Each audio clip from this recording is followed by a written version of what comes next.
So here we see an overview slide in many respects covering the different areas of financial planning that we often would need to provide advice in. So starting at the bottom of these, the most fundamental really is basic budgeting requirements and making sure that essentially we have enough money for those purchases that we need to make to maintain a certain standard of living. So budgeting and essential lifestyle purchases at the bottom are really at the foundation, the bedrock of everything that we actually need to build from. We then would typically consider protection as the next area of financial need. Protection for both the consumer in terms of products, but also in terms of assets, in terms of lifestyle, and also income. And then we move into retirement planning, the broader context of pension plans, longer term savings and investing, and finally, as we approach later life, typically looking at estate planning and minimising any potential liability to IHT. All of these sections will be looked at through our exam journey, through this chapter, and we will be concentrating on some more than others.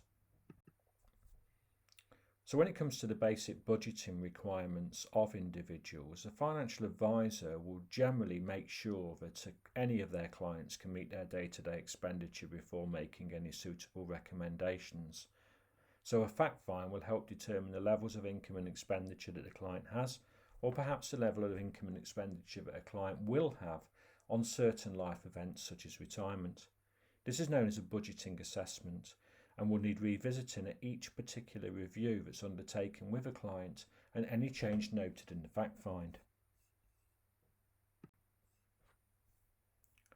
The whole idea and concept of servicing of debt is a crucial part of financial planning, and there are various different tasks that could be undertaken, like switching credit cards, household bills, etc., which can help reduce the general expenditure of an individual.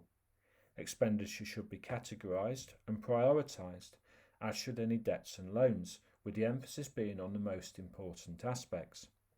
We're going to split the expenditure into essential, everyday and non-essential particular aspects on the next slide and look at how you should actually always recommend the client services these debts.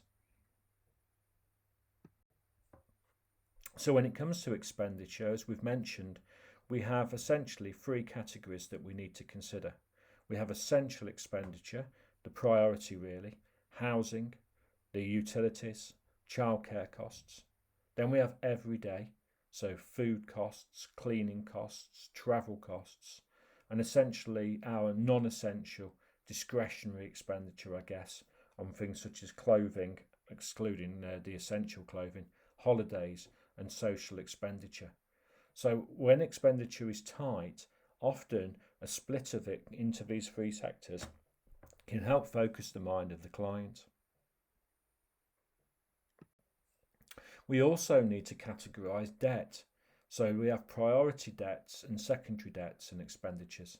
So things like our mortgage payments, payments for utilities, council tax, all of those should be considered priority debts. Then we've got secondary debts, credit cards, overdrafts, personal loans. And whilst it's important that we try and meet all of our expenditure, sometimes a client needs to prioritise about what's important to them. Any secured debts, such as a mortgage arrangement, which essentially might result in the loss of the home, should clearly be prioritised over any credit cards and overdraft debts that perhaps are unsecured and don't have such same implication. So anyone that's struggling with debts will often need specific help, and the role of the financial advisor is almost to act as a signpost in this regard to the free impartial advice that can be available through the Citizens Advice Bureau, National Debt Line, and also charities such as Step Change. Most of these companies would arrange a debt management plan with the individual, looking to identify the best approach if the income essentially exceeds the expenditure.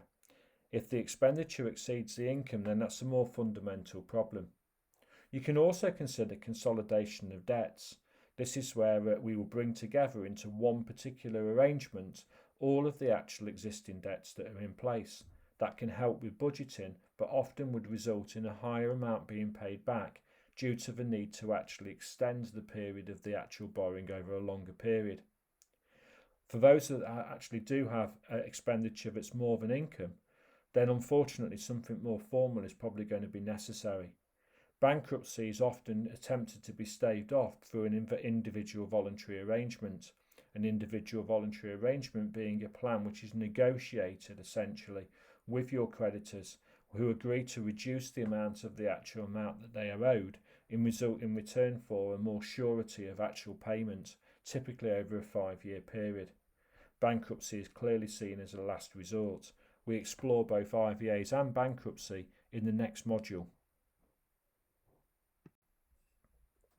So most people will need to borrow some money at some time over their life, and loans are either secured or unsecured, and we used this language a couple of slides ago.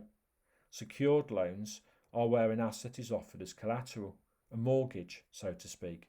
A mortgage, technically speaking, is a loan to buy a house, and the house itself is used as security. That essentially is the mortgage. Unsecured loans are where no assets are offered. So credit cards, overdrafts, most personal loans will generally be on an unsecured basis. Secured lending is less risky for the bank, therefore is provided cheaper. Secured lending is riskier for the borrower, however, because obviously they could lose their asset, often their home, in the event of their not being able to meet their repayments.